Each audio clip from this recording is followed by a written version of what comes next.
Watch and burn. Hey everyone, so tonight I want to discuss the Nine Inch Nails Year Zero. And this was sort of their, this is more of a concept record that was released, I believe, towards the end of the Bush Jr. administration's second term in office. And the country was feeling rather bewildered by this. I think, if not mistaken, too, the financial meltdown of 2008 was taking place too. And I think this record was released in 2008. I probably should have checked this out beforehand, but of course not, because the point of this is for me to do it all from memory to see if I can do it from memory. And this is just as traditionally catchy and as fun as any Nine Inch Nails record they have ever released. I like how there's the rich and the poor and that dystopian vibe that's running heavy through these tracks. Tracks like Capital G and Survivalism, The Great Destroyer, Zero Sum, The Greater Good, Me I'm Not on here. There's something about these songs that sound very much like the Nine Inch Nails, but at the same time, it's almost like these tracks would sort of fit in somehow with the miniseries V from back in the 80s. I've always felt that, and I don't know if it's because of the sort of uniformed presence that this record creates, or this sort of totalitarian atmosphere that this record helps create that gives me those V vibes. But that's what it reminds me of. Now, looking back on V, the miniseries, it wasn't necessarily the greatest, but there's something about this record that always makes me think of that miniseries back from the 80s. And I think my favorite thing about this record, though, my absolute most favorite thing, was the first time I bought the record and I got it home and I tossed it in my stereo and I listened to it. I listened to it from start to finish.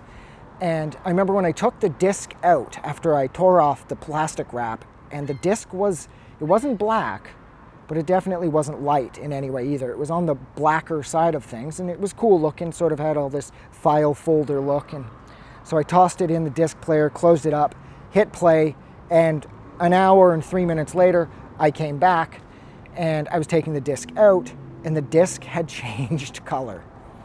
Now, this completely blew my mind.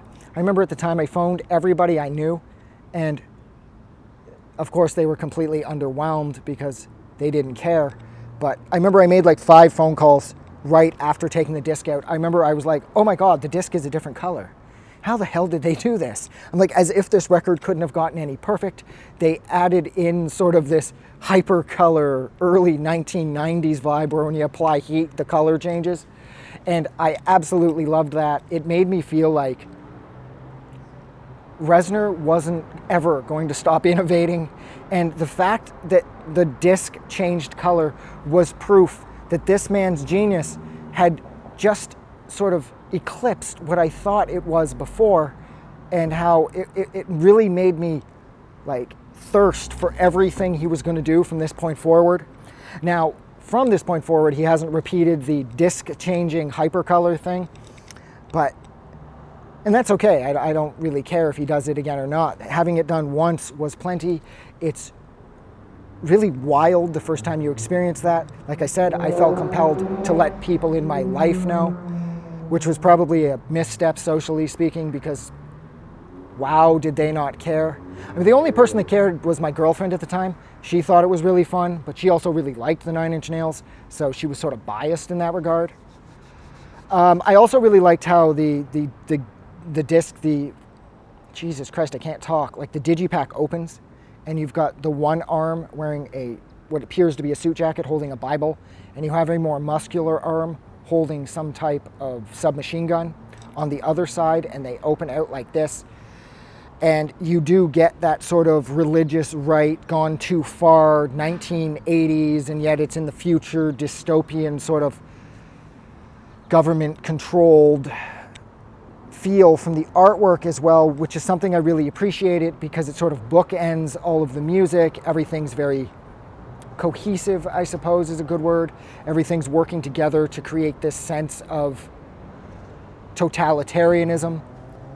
And it works. Like this is a fantastic concept record, assuming you can really frame it as a concept record. I always have, at least, and it is a great concept record. Oh yeah, and that was the other thing I loved about the disc, was when you put it in and it was dark, you could see that there's text on it. Sort of had that like official government document vibe to it. And when you took it out and it was white, you could read everything on it. So it sort of helped to engross you further into the narrative that Reznor was creating for this record. And I absolutely loved that. All right, so I'm gonna go. So thank you so much for hanging out with me for almost 6 minutes while I discussed the 9 Inch Nails Year Zero. If you liked this review, don't forget to do something nice for somebody, and I really appreciate you sticking around to the end. I know I ramble, and I would apologize, but what's the point? I'm just gonna keep doing it. Have a good night. I just wanted to say thank you for making it through the entire video. I really appreciate it.